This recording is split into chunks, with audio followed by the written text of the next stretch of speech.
How to link dark and darker account to Steam.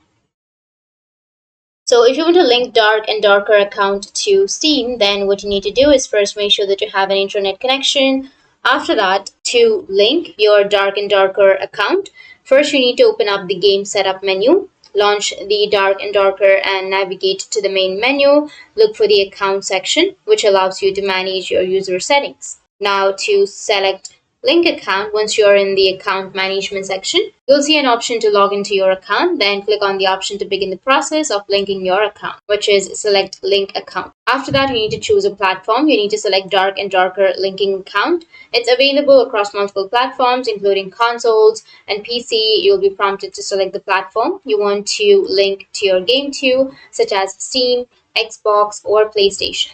After that, log into the platform. After selecting the platform, you'll need to log in using the credentials for that service.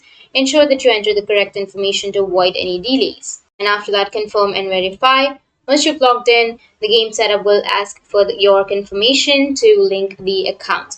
Accept the terms and your accounts will be officially connected. And after that, you'll receive a notification that your darker and darker link account process is complete. In this way, you'll be able to link, and if you have any questions, feel free to comment below. Thanks for watching.